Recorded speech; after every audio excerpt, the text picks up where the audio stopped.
कई बार मैं अगर परफॉर्मेंस के अंदर उसको गाता हूँ तो लोग भी डर जाते हैं कि अचानक से क्या हुआ। आपने कितना लंबा सफर तय किया, कहाँ सारेगामापा से आज आप बंदिश बैंडिट्स के सुपर हिट सिंगर बन चुके हैं। लोगों ने इतना पसंद किया, इतना प्यार किया गरज गरज को। गरज गरज आज मेघ घनन घनन छायोरी, दमक दमक चमक बिजुरी, कहत है ऋतुराज आयोरी। इंडियन क्लासिकल म्यूजिक जो है वो टफेस्ट फॉर्म ऑफ म्यूजिक है in all over the world. दुख दरिद्र सब दूर करो तुम, तान रस खान की ले ओ खबरिया, गंज शकर के लाड़िया अब मोरे नैया। क्या कभी ऐसा प्रेशर फील हुआ कि बहुत बड़ी जिम्मेदारी है? राग यमन तो राग यमन है, मगर मैं गाऊंगा तो मैं उस राग यमन में क्या सोचता हूँ। छाप तिलक सब छीन ली तो से नैना मिला के। वाह क्या बात है। जो संगीत है ये तो इबादत के जैसे है। सुर तब तक नहीं लग सकता सच्चा जब तक आपका मन सच्चा नहीं है। परफॉर्म करना है कुछ बहुत ही रोमांटिक या बहुत ही अच्छा, क्या करते हैं उस समय? बॉलीवुड म्यूजिक के अंदर 90% म्यूजिक आज भी रागों पे आधारित होता है। सुबह उठ के या शाम के टाइम पे या किसी भी एक टाइम पे आधे घंटे जो है वो क्लासिकल म्यूजिक सुनिए, फिर आप देखिए कि आपकी ज़िंदगी में क्या बदलाव होता है। अब जो बॉलीवुड बना रहा है संगीत, आज की डेट का जो संगीत है वो भी उसकी उम्र ज़्यादा नहीं है। जो मान राम राम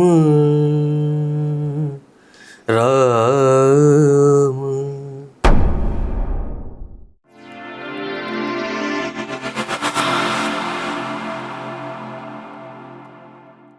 नमस्कार दोस्तों, मैं हूँ रुचि भैराली और बातों बातों में एक बार फिर मैं आपका करती हूँ बहुत बहुत स्वागत। दोस्तों, कहते हैं कि दिल्ली है दिल वालों की, बात हो लजीज खाने की या फिर दिल्ली घराने की।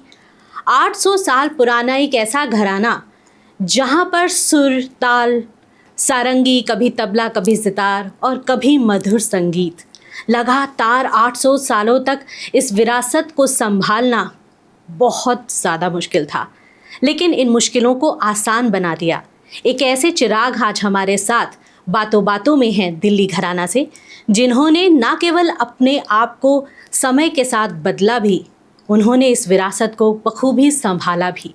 मैं बात कर रही हूँ फरीद हसन खान साहब, आज हमारे बीच हैं। मैं आपका बहुत बहुत स्वागत करती हूँ। बहुत बहुत शुक्रिया। वेलकम टू बातों बातों में। और आज बातों बातों में मैं उन सुरों की बात करना चाहती हूँ जो आपके मन में, आपकी आत्मा में और आपके जीवन में इस तरह घुल मिल गए कि शायद आपको याद भी नहीं होगा। एक बार फिर आपका बहुत बहुत स्वागत है। बहुत शुक्रिया। तो फरीद हसन जी, आप ये बताएं कि यूँ तो ज़िंदगी में बहुत से मोड़ आते हैं जब हम ये फ़ैसला लेते हैं कि मुझे एक सिंगर बनना है, लेकिन एक छोटा सा मैंने एक सुना था किस्सा आपका बचपन का कि जब आप अपने दादा जान के साथ खेल रहे होते थे, केवल 6 महीने के थे, आप तानों को गुनगुना लिया करते थे। ये क्या किस्सा है, इस बारे में बताइए। जी, मैं ज़रूर बताऊंगा आपको इसके बारे में, मगर एक चीज़ थोड़ा सा बताता चलूँ कि मेरे नाना जान थे वो। नाना जान? हाँ, दादा जान भी मेरे बहुत बड़े उस्ताद थे सारंगी के जी।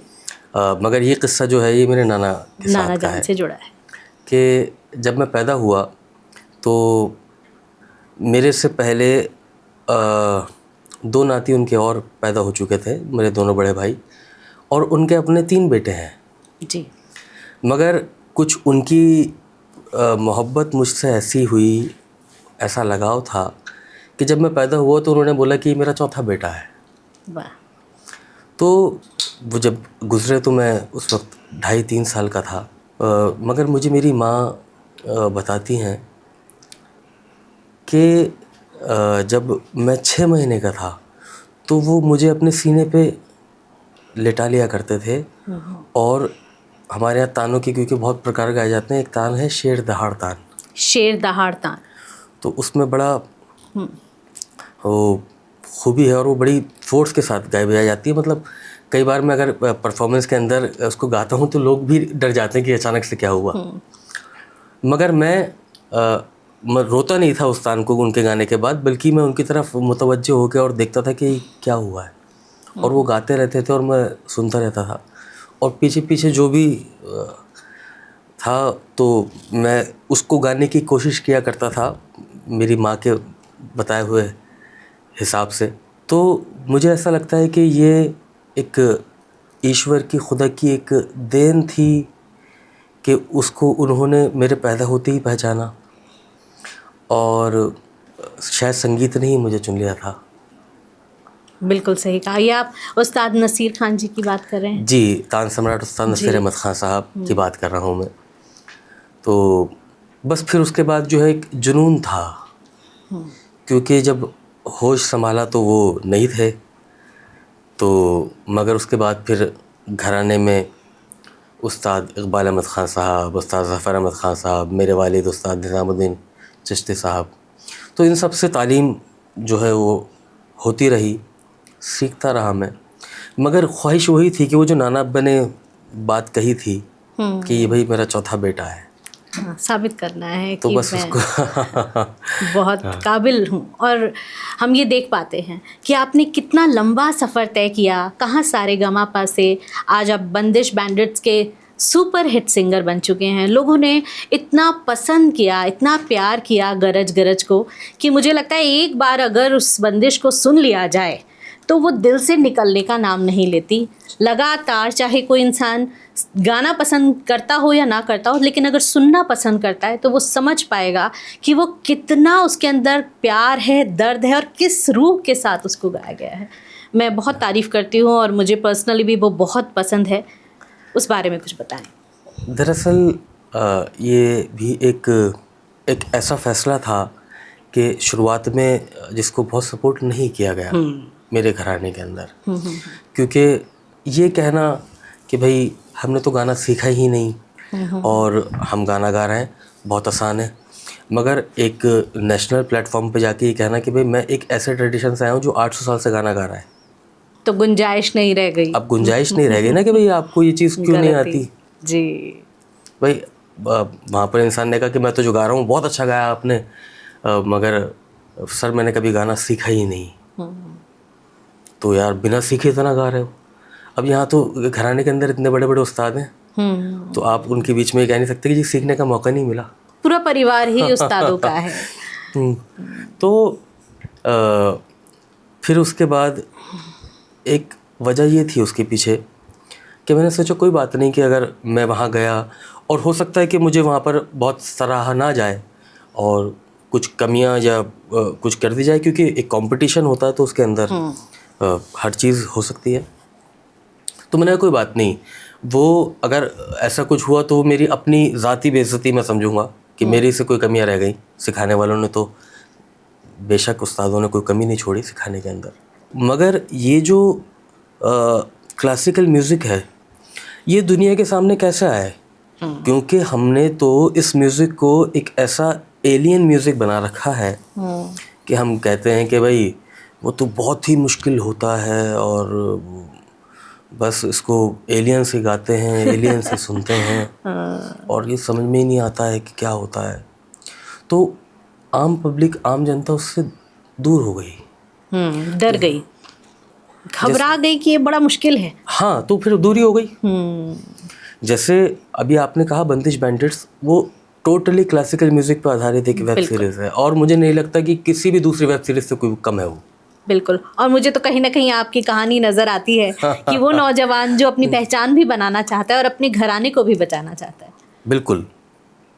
तो इसी वजह से मैं सारेगामापा 2010 के अंदर गया कि, और फिर उसके बाद एक ट्रेंड ऐसा चला कि तब से लेके आज तक हर रियलिटी शो के अंदर क्लासिकल गाने वाले, क्लासिकल सीखे हुए लोग आते हैं। तो मुझे लगता है कि शायद वो मेरी एक पहल जो थी उसने हज़ारों लाखों लोगों को हिम्मत दी कि हम भी जाएं और ये जाके सुनाएं, और एक एक्सेप्टेंस हुई बिल्कुल कि भाई ये भी इंडियन म्यूज़िक है। और वरना वही था कि भाई बॉलीवुड के गानों पर आधारित कॉम्पिटिशन्स होते थे जी, मगर उसके बाद जो है बंदिशें भी गाई गई और ठुमरियाँ गाई गई और सभी कुछ गाया गया। ये तो हमारा बेस है और हमें इस पर नाज होना चाहिए। राग हुए, सुर ताल की समझ, अगर राग नहीं हम जानते, अगर कोई संगीत को पहचानना चाहता है तो उसका बेस तो राग ही हो सकता है, क्लासिकल म्यूज़िक ही हो सकता है, ऐसा मैं मानती हूँ। लेकिन आज के समय में, आज के परिवेश में क्लासिकल, जैसे आपने कहा कि बड़ा टफ समझा जाता है, ऐसा क्यों उसको इतना टफ समझा जाता है, जबकि इतना कुछ नहीं है। कोई भी चीज़ टफ तब तक होती है जब तक उसे सीख ना लिया जाए। तो ऐसा क्या आपको भी बहुत दिक्कत हुई सीखने में? बिल्कुल, ये बात आपने सही कही कि जब तक कोई चीज़ सीखी नहीं जाती तो वो टफ़ होती है। जब आप ABCD पढ़ना स्टार्ट करते हैं या का खा गा सीखना स्टार्ट करते हैं तो वो भी मुश्किल होता है, मगर फिर जाहिर सी बात है आसान हो जाता है। तो टफ़ तो है, नो डाउट कि इंडियन क्लासिकल म्यूज़िक जो है वो टफेस्ट फॉर्म ऑफ म्यूज़िक है in all over the world, क्योंकि हमारे यहाँ गंधारे, एक कोमल गंधार दूसरे राग में है, एक में है, दोनों में अलग है। कोमल ऋषभ है, पूरिया की भी है, मारवा की भी है, मुल्तानी की भी है, सबकी अलग है। किसी के अंदर हल्की लग रही है, किसी के अंदर बड़ी प्रोमिनेंट होके लग रही है, किसी के अंदर हल्की से भी हल्की लग रही है। तो ये बहुत बारीक है, इसमें कोई शक नहीं है कि वो बहुत एक जटिल काम है, नो डाउट।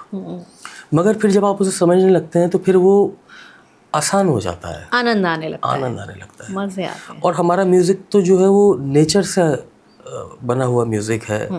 राग का समय, कई राग ऐसे हैं कि जो बाहर, मतलब बसंत ऋतु के अंदर गाए बजाए जाते हैं। बिल्कुल। कई राग ऐसे हैं जो जब बारिश होती है तो मल्हार गाया जाता है, मानसून के राग होते हैं। राग सुबह के होते हैं, राग दोपहर के होते हैं, राग रात के होते हैं, शाम के होते हैं। तो वो सब नेचर से, कि भाई सुबह हो रही है तो इंसान का क्या मन होता है, हर इंसान भक्ति भाव के अंदर होता है उस वक्त। बिल्कुल। तो सुबह के राग आपको भक्ति भाव के मिलेंगे, और जो रात के राग हैं उसमें रोमांस मिलेगा। तो बड़ा सिस्टमैटिक इसको बनाया गया है, और मुझे तो लगता है कि हर इंसान, अच्छा ज़रूरी नहीं कि हर चीज़ आपके समझ में आए, कुछ चीज़ों से बिना समझे भी मोहब्बत करनी चाहिए। जी बिल्कुल। ये हमारा अपना म्यूज़िक है, इतना ही काफ़ी है। बिल्कुल। ये भारत की सभ्यता है, भारत का कल्चर है, इतना ही काफ़ी है इससे प्यार करने के लिए। बहुत ज़रूरी है इसको इस तरह से प्यार करने के लिए, क्योंकि हम इसी से जाने जाते हैं। देश विदेश में हर जगह हमारी पहचान, हमारी संस्कृति और हमारे धरोहर जो हमारे पूर्वज हमारे लिए छोड़कर गए हैं, उसी से है। आज भी अगर हम देखें, कहीं इंटरनेशनल प्लेटफॉर्म हो, नेशनल प्लेटफॉर्म हो, आप दूरदर्शन पर भी एक समय पर सारंगी बजती थी। हाँ। और हम उसे सुनते थे और उसका आनंद भी उठाते थे। कभी भी वहाँ पर बॉलीवुड को सबसे पहले परोसा नहीं जाता था। तो ये एक बहुत ही पवित्र चीज़ है, बहुत ही पाक है, और इसको संभाल कर आपने जो रखा है वो भी बहुत काबिल तारीफ़ है। समय के साथ अपने आप को ढालना, मैं जानना चाहती हूँ कि आप पर कितना प्रेशर रहा होगा कि एज अ, जैसा भी आपने कहा कि एक इंसान बिना नौसिखिया तो गा ले तो बहुत बड़ी बात है, लेकिन जो एक ऐसे परिवार से आया है जहाँ उसे संगीत घोल के पिला दिया गया वो गलती नहीं कर सकता, तो क्या कभी ऐसा प्रेशर फील हुआ कि बहुत बड़ी जिम्मेदारी है? जिम्मेदारी तो खैर बहुत बड़ी है, इसमें कोई शक नहीं, मगर प्रेशर कभी फील नहीं किया मैंने। उसकी वजह ये थी कि मुझे गाना अच्छा लगता था, मतलब उसमें डिसिप्लिन भी था। नाना ज़फ़र अहमद ख़ान साहब स्ट्रिक्ट थे बहुत चीज़ों को लेके। सुबह 7 बजे रियाज़ का मतलब सुबह 7 बजे। अगर आप 10 मिनट लेट आए तो वो कहते थे अब कल आना। अच्छा। तो डिसिप्लिन सीखा, और शास्त्रीय संगीत डिसिप्लिन बहुत सिखाता है कि भाई आप गा रहे हैं, सा की बढ़त कर रहे हैं तो सा की ही दायरे में आपको रहना है। थोड़ी सी गुंजाइश आपको मिल गई दो एक सुर आगे पीछे होने की, मगर ऐसे नहीं कि आप बहुत आगे निकल गए फिर वापस वहीं आ गए जहाँ थे, बल्कि एक डिसिप्लिन की तरीके से वो राग इवॉल्व होता है, एस्टेब्लिश होता जाता है। तो मगर वो एक ज़माने के अंदर शेड्यूल ऐसा था मेरा कि मैं सुबह 7 बजे से लेके शाम के 5 बजे तक कंटिन्यू गाना गाता रहता था। इतने घंटों तक लगातार रियाज करना? जी जी। ये सजा थी या रियाज का ये मज़ा पैटर्न? मज़ा था मेरा। अच्छा, शौक कह लें, हाँ, जुनून भी कह सकते हैं, क्योंकि जब आप संगीत में आ गए तो फिर वो जुनून बन के बस वो अच्छा लगता था अच्छा लगता था। कि सुबह 7 बजे बैठे, वो आकार भरी सपाट का रियाज किया। फिर उस्ताद इकबाल अहमद ख़ान साहब, मेरे मामू, वो जाग जाया करते थे, उनके पास गए। फिर राग प्रॉपर तरीके से, उसकी बढ़त, बंदिशें, ये सब सीख रहे हैं। तो वो मज़ा ऐसा होता था कि आज हम ना कुछ नया सीखेंगे। और इसमें कोई शक नहीं है कि जो है वो मेरे बड़ों ने मुझे बड़े बिल्कुल ऐसे सिखाया कि हर चीज़ मेरे सामने परोस दी। और एक बात मेरे उस्ताद कहा करते थे, और मैं वो आपके साथ शेयर करता हूँ दोहा, कि मिस्री का पर्वत भयो और चींटी निकसो आए, उन्मुख अपना भर लियो पर्वत का क्या जाए। तो मैं चींटी की तरीके से जितना अपने मुंह में भर पाया मैंने भर लिया, मगर वो तो पर्वत थे। और उनका इतना बड़ा योगदान संगीत के अंदर, वाकई एक बहुत बड़ी बात है कि 800 साल से किसी चीज़ को ज़िंदा रखना बहुत बड़ी बात है। हज़रत अमीर खुसरो जो थे, तो अमीर पाक ने जो है वो एक बहुत सारी चीज़ें ऐसी बनाई कि जो हमारी जो कल्चर है उसका हिस्सा बन गई। जैसे हिंदी भाषा, तो खड़ी बोली के वो पहले जी कवि थे। जी जी जी।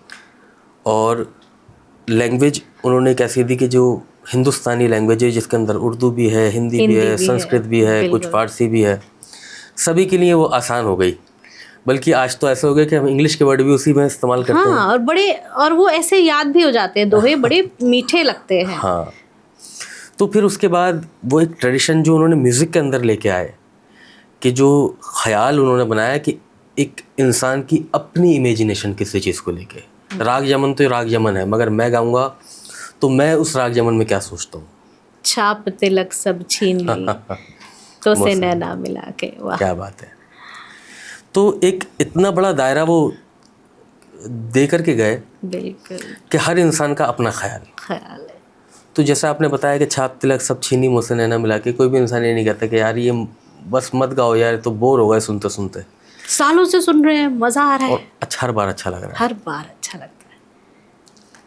तो फिर उस ट्रेडिशन को संभालते हुए जो है वो मियाँ अचपल, तानरस खां साहब, बड़े बड़े और बुज़ुर्ग, तो एक बहुत बड़ी बात थी कि उस धरोहर को जो संभाल के रखा।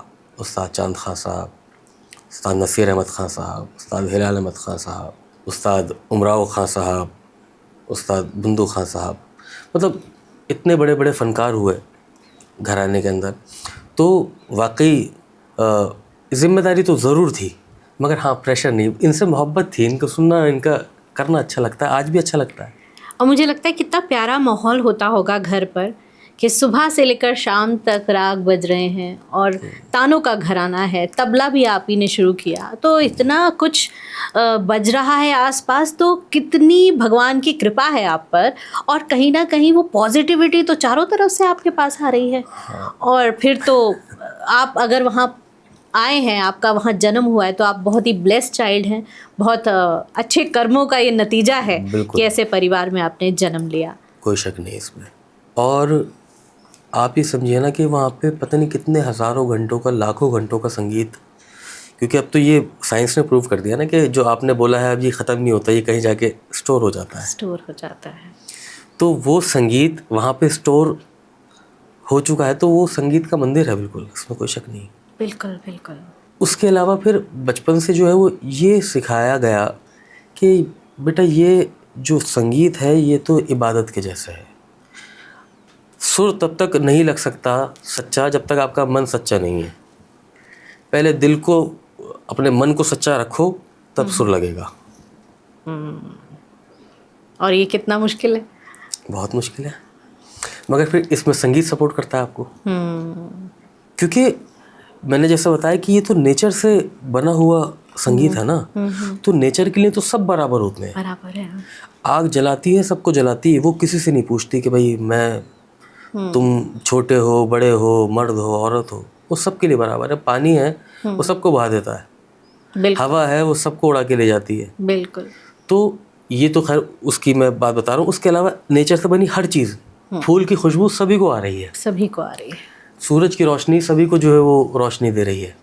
बराबर, उसके लिए कोई दूर पास नहीं, वो बराबर हर एक के लिए समान। उसी तरीके से संगीत, जो हमारा शास्त्रीय संगीत है, ये ऐसा है कि आपके समझ में आए या ना आए, कई बार ऐसा होता है, आप यकीन मानिए कि मैंने ऐसे लोगों से मिला कि जिनको कुछ भी नहीं पता था, मगर उन्होंने कहा आप जब गा रहे थे हमारे ना रोंगटे खड़े हो रहे थे। तो उन्हें नहीं पता कि राग क्या था, या क्या बढ़त हो रही थी, या क्या उसके अंदर मैं चीज़ गा रहा था, मगर मैंने जैसे आपको बताया कि प्रकृति है ना, हो रहा है, महसूस हो रहा है। तो वो दिल से दिल तक बात पहुंचती है, रूह से रूह तक बात पहुंचती है। जी। तो बंदिश बैंडिट्स का आपका बहुत ही फेवरेट गरज गरज जो इतना पॉपुलर हुआ, वो हम सुनना चाहते हैं। तो गरज गरज हो जाए थोड़ा सा। गरज गरज आज मेघ घनन घनन छायोरी, दमक दमक चमके बिजोरी, कहत है ऋतुराज आयोरी।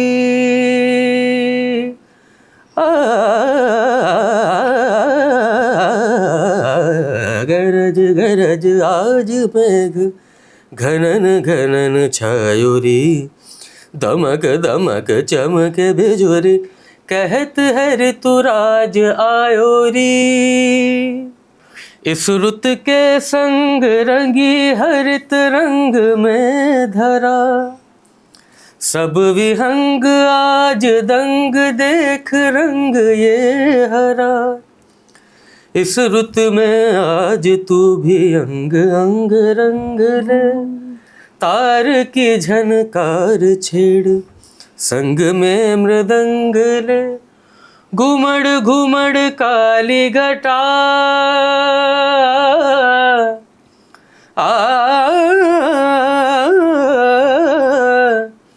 काली घटा, घुमड़ घुमड़ काली घटा, रौद्र रूप धर के धरती का रोम रोम धड़के धड़के, छन छन छन छन जल बरसे, गरज गरज आज मेघ घनन घनन छायोरी, दमक दमक चमके बिजोरी, कहत है ऋतुराज आयोरी। बहुत ही मज़ेदार, बहुत ही खूबसूरत। और आपके लिए एक बाएं हाथ का काम है। दूसरे इंसान को, सामने बैठे इंसान को, अपनी ऑडियंस को, कहते हैं ना, भगवान तक पहुंचाने का काम संगीत करता है। चाहे सुख में, चाहे दुख में, चाहे विरह में, हर जगह संगीत का बहुत बड़ा रोल हमारी लाइफ में रहता है। एक संगीतकार होने के नाते कभी कभी ऐसा होता होगा कि आपकी प्रेजेंटेशन है, आपकी परफॉर्मेंस है, लेकिन मन में बहुत उथल पुथल है और परफॉर्म करना है कुछ बहुत ही रोमांटिक या बहुत ही अच्छा। क्या करते हैं उस समय? मैंने आपको बताया ना कि उस वक्त संगीत ही मदद करता है। संगीत मदद करता है। कि हर आज के दौर के अंदर तो मैं बस समझता हूँ कि इस वक्त जो स्ट्रेस है सबसे बड़ी बीमारी है। बहुत कॉमन हो गया। इंसान जो है वो स्ट्रेसफुल ज़िंदगी जी रहा है, मगर उसके पीछे मुझे शायद ऐसा लगता है कि कुछ बात ये भी कि इंसान की महत्वाकांक्षा, क्योंकि मेरा आज तक मैं ये मानता हूँ कि पाना क्या है, जो आप पाना चाहते हैं वो आपके पास ही है। तो जब वो मन अशांत है मगर अब परफॉर्म करने के लिए बैठे हैं और सारंगी, तानपुरे, तबला, हारमोनियम ये सब बैठे हैं, कई बार ऐसा होता है कि आप इनमें से किसी को भी नहीं जानते, मगर संगीत उन सबको फिर जोड़ देता है। सारंगी वाले साहब पहली बार मिले हैं, तबले वाले से ही पहली बार मिले हैं, और जब गाना बजाना हुआ तो ऐसा लगा पता नहीं कितने जन्मों का साथ था, पता नहीं किस जन्म में कब सब हम साथ गुजार चुके हैं। तो वो जो सा लगाई तो उसके बाद फिर वो मन उस तरफ चला जाता है और दुनिया की चीज़ें भुला देता है वो, संगीत की भाषा बोलते हैं। फिर संगीत की भाषा बोलते हैं। मैं तो यही कहता हूँ कि आप किसी भी रूप के अंदर संगीत को तो ज़रूर सुनते हैं, बिल्कुल। राग को भी सुनते हैं, भले आपको पता ना हो कि राग है। बॉलीवुड म्यूज़िक के अंदर 90% म्यूज़िक आज भी रागों पे ही आधारित होता है। कहाँ जाएंगे, रागों से बचकर कहाँ जाएंगे। और उसके अलावा हाँ ये कर सकते हैं कि भाई एक राग लिया, कुछ पोर्शन दूसरे राग का भी ले लिया, उससे मिलते जुलते, तो ठीक है, अच्छी बात है। मगर जुड़े हुए तो आप हैं ही हर तरीके से। तो मुझे ऐसा लगता है कि उसी तरीके से आप अपना एक तरीक़ा ये बनाएं, मतलब मैं लोगों को ये बात बताना चाहता हूँ कि सुबह उठ के या शाम के टाइम पे या किसी भी एक टाइम पे आधे घंटे जो है वो क्लासिकल म्यूज़िक सुनिए, फिर आप देखिए कि आपकी ज़िंदगी में क्या बदलाव आता है। बिल्कुल। फिर आप देखिए कि आपकी जो सोल है वो कैसे होती है जी। और फिर आप देखेंगे कि जो वो स्ट्रेस के अंदर हम जी रहे हैं वो स्ट्रेस सब ख़त्म हो जाएगा। आज तो ये बड़ी बड़ी यूनिवर्सिटीज़ ने इसके ऊपर जो है वो रिसर्च करके ये पाया कि बीमारियों की, कैंसर जैसी बीमारियों के इलाज संगीत से हैं अमेरिका के अंदर। और अमेरिका के अलावा क्या, हमारे इधर साउथ इंडिया के अंदर बहुत सारे ऐसे इंस्टीट्यूट खुल गए हैं जहाँ पर संगीत से ही, शास्त्रीय संगीत से ही इलाज हो रहा है। एक इंसान मैंने सुना था कि वो कोमा के अंदर था और वो डॉक्टर जो था वो संगीत प्रेमी था, उसने एन राजम जी का दरबारी चलाना शुरू किया, कुछ दिनों के अंदर वो शख्स होश में आ गया। जी। तो कोई तो ताकत है ना, बहुत बड़ी ताकत है, सीधा डिवाइन से जोड़ने वाली ताकत है और अपनी बात दूसरी जगह, दूसरी दुनिया तक पहुंचाने की ताकत रखता है संगीत। और संगीत, जैसा कि आपने कहा, एक तपस्या है, एक भगवान की आराधना है, पूजा है। और उस मंदिर में आप रहते हैं जहाँ इतने सारे पुजारी हैं, जहाँ म्यूज़िक ही म्यूज़िक है, चारों तरफ बिखरा पड़ा है, और इतने सालों का इतिहास संभाल के रखना बहुत बड़ी बात है। आपने कहा कि कोई प्रेशर नहीं है ये, बल्कि बहुत खुशनसीबी है और आप इसे बड़े प्यार से संजो रहे हैं। आप बताइए कि आने वाला फ्यूचर कैसा है? क्या आने वाली पीढ़ी भी संगीत सीख रही है? उनके अंदर भी उतना ही उत्साह है जितना आप में था? बिल्कुल, इसमें कोई शक नहीं कि आने वाली जो पीढ़ी है बहुत अवेयर है चीज़ों को लेके, और हमसे ज़्यादा वो चीज़ के अंदर दखल रखते हैं चीज़ों को। आज के ज़माने के अंदर जब एआई की टेक्नोलॉजी आ चुकी है तो लोग जो है वो वापस उस तरफ जाना पसंद करते हैं। आप देखिए ना, लोग नेचर के साथ जुड़ना पसंद करते हैं। कैंप में चले गए, लाइट भी नहीं है, कुछ भी नहीं है, तो वापस उसी तरफ आपको जाना पड़ेगा जो जहाँ से शुरुआत है, बेस है हमारा। तो आजकल के जो बच्चे हैं वो वाकई बड़ा अवेयर हैं इस चीज़ को लेके। और जैसे योग है जी, तो योग तो जैसे संगीत है वैसे योग के साथ साथ हैं, दोनों एक साथ ही हैं। जी जी लोग नहीं जानते थे उसको जी। मगर फिर मोदी जी ने उसका ऐसा जब प्रचार किया तो लोग वाकई उसे समझ पाए, और आज हर इंसान की ज़िंदगी से जुड़ा हुआ है वो। और मतलब सिर्फ भारत नहीं, पूरी दुनिया योग कर रही है। पूरी दुनिया योग कर रही है। ऐसे ही मुझे लगता है कि आने वाला वक्त संगीत का है कि पूरी दुनिया हिंदुस्तानी शास्त्रीय संगीत सुनेगी। बिल्कुल ऐसा हो, हमारी पूरी ऐसी आशाएं हैं, ऐसी अभिलाषा है कि मोदी जी इस बात को सुने भी और इस पर अमल भी करें, और ऐसा हो कि हमारी धरोहर, ऐसा ना हो कि बहुत देर हो जाए और हम इसे समेट पाएँ, इसे संजो पाएँ, और इसे संभालना हमारा ही हक है और हमारी ही जिम्मेदारी है। कौन करेगा? नहीं तो एक समय आएगा कि बच्चों को समझ में ही नहीं आएगा। बहुत अलग अलग तरह का म्यूज़िक आज की डेट में है। इवन मैं तो कहूँगी कि अब जो बॉलीवुड बना रहा है संगीत, आज की डेट का जो संगीत है वो भी, उसकी उम्र ज़्यादा नहीं है, आज वो रिलीज़ हुआ 4 दिन बाद वो फ्लॉप है। लेकिन जो पुराना संगीत था, लता जी, रफ़ी जी का ज़माना था, वो आज फिर हम सुनते हैं किशोरदा को तो मज़ा आता है। तो क्यों? क्योंकि उनके अंदर भी जो रूह बेस है वो क्लासिकल संगीत है, सही बात। वो राग है। और आज का जो म्यूज़िक है उसकी उम्र बहुत लंबी नहीं है, वो बहुत छोटी उम्र लेकर आता है, आपको ढूंढना पड़ रहा है। लेकिन संगीत अगर इतने रियाज के साथ और इतनी मेहनत के साथ जब आगे बढ़ता है तो उसकी उम्र लंबी होती है। जैसा कि आपके परिवार में हम देख पाते कि 800 साल की उम्र, मैं तो कहती हूँ कि और भी हज़ारों साल जिए और इसी तरह इसका नाम रोशन करते रहे। बिल्कुल सही बात है। दरअसल एक बड़े बुजुर्ग से मेरी मुतालिक इस बार बात हुई थी, आपने बड़ी अच्छी बात कही। तो उन्होंने कहा भाई खुदा तुमको हज़ारों साल की उम्र दे। मैंने कहा भाई हज़ारों साल की उम्र कहाँ किसी की होती है, वो दुआ दीजिए कि जो हो पाए। तो फिर उन्होंने मुझे ये बताया कि देखो हमारे यहाँ मतलब हिंदुस्तान के अंदर ये रिवाज है कि हम कहते हैं भाई हज़ारों साल जी। तो उसकी वजह यही है कि तो हमें पता ही है कि कोई इंसान बहुत अगर जिएगा तो 100 साल तक ही जिएगा, वो उसी की वो ख्वाहिश भी करता है।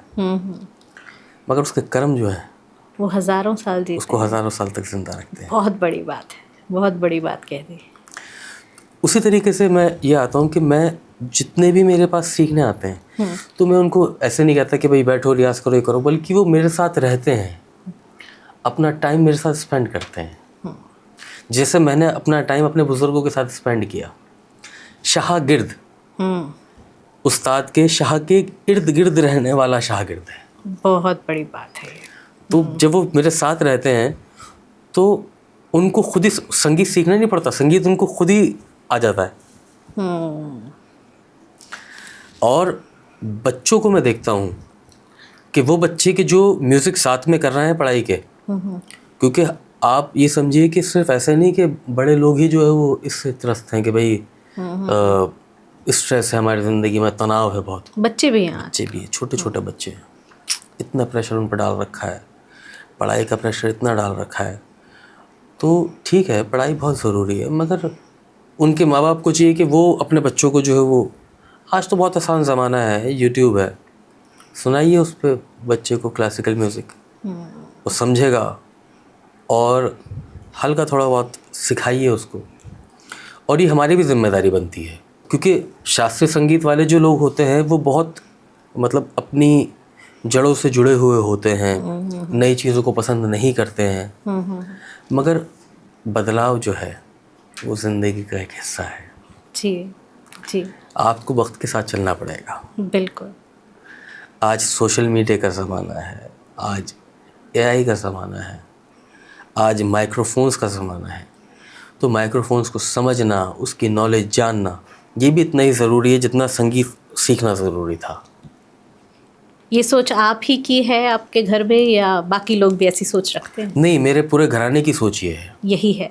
तो अब घराना बदल रहा है, सोच बदल रही है, तो मुझे लगता है कि कोई रोक नहीं पाएगा। अब तो ऊंचाइयां आप छुएंगे ही छुएंगे, क्योंकि जब हम रिजिड हो जाते हैं, जब हम अपने आप को कैद कर लेते हैं एक लिमिटेड ऑरा में कि बस इससे ज़्यादा नहीं, तब हमारी आगे ग्रोथ नहीं होती। लेकिन जब हमारे ख्याल बढ़ जाते हैं, हम आगे समझ पाते हैं और चीज़ों को थोड़ा सा अपने हिसाब से तोड़ मोड़ के पेश करना जान जाते हैं, तो मुझे लगता है कि इससे खूबसूरत बात कुछ नहीं हो सकती, क्योंकि हमें इसको बचाना है। ये बहुत ज़्यादा कीमती है हमारे लिए, हम इसको ऐसे भुला नहीं सकते, ऐसे खो नहीं सकते। असल में मैं कहूँगा, जैसे फिर मैं वही आऊँगा कि प्रकृति को आप नहीं बचा सकते, वो तो अपने आप को खुद ही बचा लेगी। आप अपने आप को बचाइए जी, वरना उसका जो रौद्र रूप है वो आपको देखने को मिलेगा, सब खत्म कर देगा वो। तो ऐसे ही ये संगीत हमेशा था और हमेशा रहेगा। सवाल ये है कि क्या आप इससे जुड़ पाए।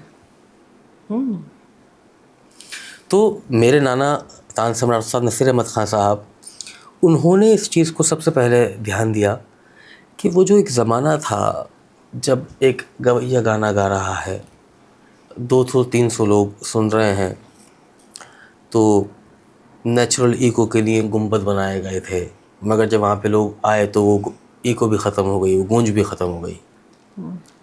तो आपको बड़ी फोर्स के साथ गाना था।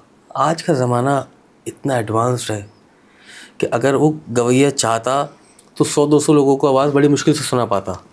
आज मैं कहता हूँ कि ऐसे ऐसे सिस्टम है कि आप 2-3 लाख लोगों को आराम से सुना सकते हैं अपना। जी। एक पिन भी गिरता है तो माइक उसको सब पहुँचा जाता है। तो इसको आपको अपनाना पड़ेगा। जैसे मैंने आपको बताया कि मैं अभी सिखाने के लिए एक एप्लीकेशन डेवलप कर रहा हूँ, क्योंकि आज आसानी लोगों तक पहुँचनी चाहिए है। हर इंसान मुझ तक नहीं पहुँच सकता और हर इंसान को मैं उस तरीके से नहीं सिखा सकता, जी। क्योंकि मेरी भी अपनी कुछ एक सीमाएं हैं। हाँ, जी। मगर सोशल मीडिया ने आके उन सीमाओं को तोड़ दिया ना। हेल्प कर दी। हाँ, बिल्कुल हेल्प कर दी। और हर इंसान तक जो आप बात पहुंचाना चाहते हैं आसानी से पहुंचा सकते हैं। जी। वरना पहले का माध्यम था कि रेडियो, टीवी और फिर मूवीज़। जी। आज हर इंसान के हाथ के अंदर फ़ोन है और वो उसके साथ जो भी उसको देखना चाहता है वो आराम से उसको कर सकता है। तो कैसे आपसे जुड़ पाएँ? ऑनलाइन आप ट्रेनिंग्स लेते हैं? जी, मैं ऑनलाइन ट्रेनिंग्स देता हूँ। अभी मैंने जैसा आपको बताया कि मैं प्लान कर रहा हूँ, क्योंकि ऑनलाइन में भी होता है कि 1 to 1 सिखाना होता है एक बंदे को। तो कुछ ऐसे कोर्सेज़ मैं डेवलप कर रहा हूँ। ठीक है। कि जो रिकॉर्ड कर दिया जाए इनको अच्छी तरीके से एक बार, और फिर वो हर किसी के लिए अवेलेबल आसानी से हो जाए, लोग आसानी से सीख पाएँ। जो कॉन्सेप्ट है हमारे घराने का, जो सोच है कि भैया, क्योंकि घराने का मतलब ही वो सोच तो है, वरना और घराने भी जो है वो सब अच्छे हैं, मगर उनकी कुछ सोच और है कि भाई राग में ये होना चाहिए और ये नहीं होना चाहिए। हमारी सोच ये कि राग में ये होना चाहिए और ये नहीं होना चाहिए। तो हर घराने के अपने अपने मत हैं जिस पर घराना का आधार है। तो वही दिल्ली घराने का जो आधार है, जो हम मानते हैं, वो सब चीज़ें रिकॉर्ड करके आम जनता तक पहुँचे, और चाहे वो किसी भी घराने के साथ जुड़ें, क्योंकि सब घराने जो हैं वो अच्छे हैं। सब संगीत को उसी तरीके से समझते हैं जैसे हम समझते हैं। तो ये बंदिशों का घराना है, कोई ऐसी बंदिश सुनाए जो आपकी बहुत पसंदीदा हो, आप जिसे बहुत चाहते हैं? मैं एक बंदिश सुनाता हूँ आपको। राग मियाँ की टोड़ी के अंदर ये बंदिश है। जैसे मैंने आपको बताया कि हमारे यहाँ भक्ति भाव ज़्यादा है, तो बंदिशें भी जो है वो भक्ति के ऊपर ही आधारित है ज़्यादातर।